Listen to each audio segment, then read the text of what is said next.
How's it going, everyone? I hope you're having a great day. My name is Jimmy Champane and welcome to this week's Halloween alert. It's kind of funny how 2 videos ago I was like, man, I hope I can get just a couple more videos out this year, and here we are a month later and I've already done 3. It feels pretty damn good to be able to talk about Halloween this much. The first big piece of news I have for you guys is a date confirmation, and it's coming from my fellow horror/Halloween YouTuber Dave McRae. He tweeted a tweet? How do you say that? Anyways, earlier today he tweeted that he had a reliable source who told him fall 2020. That's all I can say at the moment. Now, to be fair, he didn't specifically say he was talking about Halloween, but he heavily hinted it in follow-up tweets, and Dave is pretty much the only other horror YouTuber, except for maybe We Watched a Movie, who I would consider as big of a Halloween fan as I am. I guess I should say I don't know Dave personally, but every time I've ever talked to him privately, he's been really cool, and he's also acknowledged my channel a few times, and after watching a few of his videos, I can personally say that I believe he wouldn't be tweeting something like this out unless he genuinely believed it was true. I'm sure he saw as many rumors as I did. I've seen tons of rumors online, and I've only reported on the ones that come from trustworthy sources,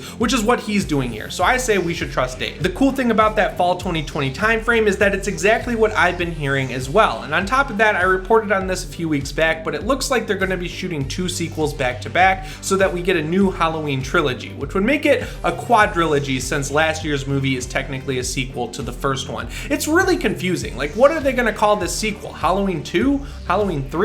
Halloween Returns again? Michael Myers is back?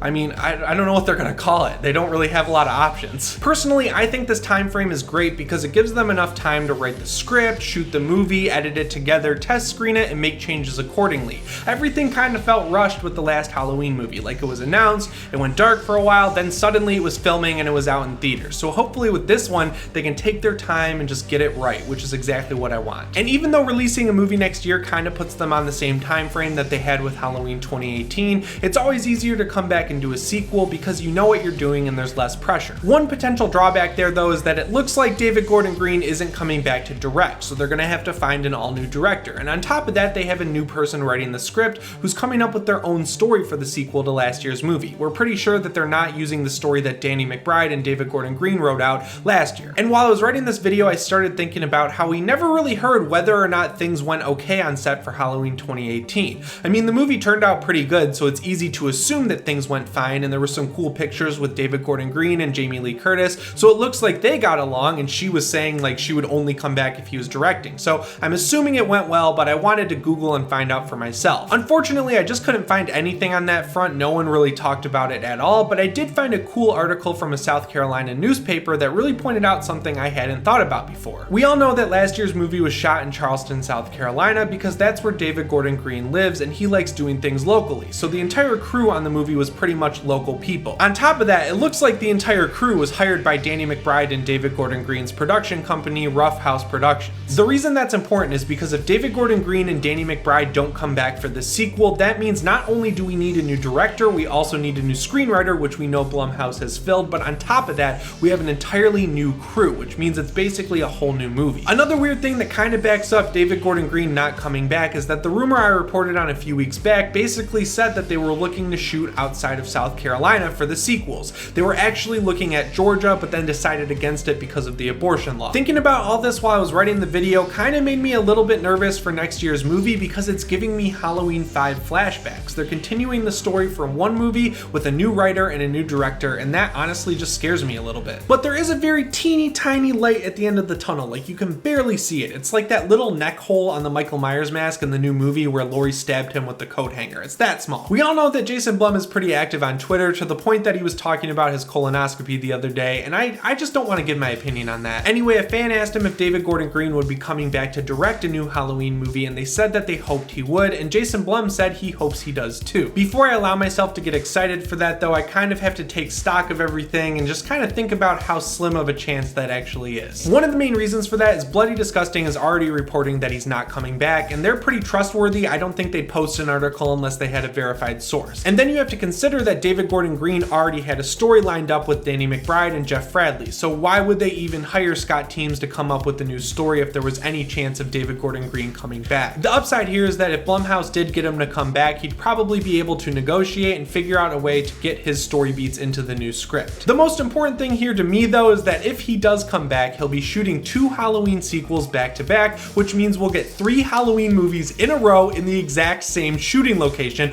of Charleston, South Carolina, which means Haddonfield will be in the same place for more than 2 goddamn movies in this franchise. It's so f***ed up that Haddonfield moves from movie to movie to movie. I'm so glad that if he comes back, we'll get a 3-movie Haddonfield. Like, god damn, does that feel good. But guys, if Blumhouse decides to bring in a new writer and a new director and a new crew, I feel like we can still trust them to put out a good movie. They went through all the trouble to bring John Carpenter back into the fold and do the soundtrack last year. They also got Jamie Lee Curtis to come back to the franchise for like the 4th time, so they obviously know what they're doing to make a good Halloween movie. They also have people like Ryan Turek working there, and if anyone knows Halloween, it's that dude. Like, that dude knows exactly where the franchise needs to go, so hopefully in the future he gets more input on how the franchise folds out. And if anyone's going to be the middleman between Universal and Trancast, and now I guess Miramax, who's selling off like 50% of their stake in Halloween, I'd want it to be Blumhouse. They're the most stable kind of production company of horror movies in the entire business. I guess you could say Warner Brothers makes more money, but Blumhouse has a replicatable model that they put to the test movie after movie after movie, and for the most part, it works 99% of the time. Like, they know what they're doing. Anyway guys, let me know what you think of this Halloween news down in the comments below. I just got my Ultimate Laurie Strode figure in from NECA, so I'm going to do a whole video on that like I did with their Michael Myers. I'm really excited for that. I also have a long form Friday the 13th 1 video in the works.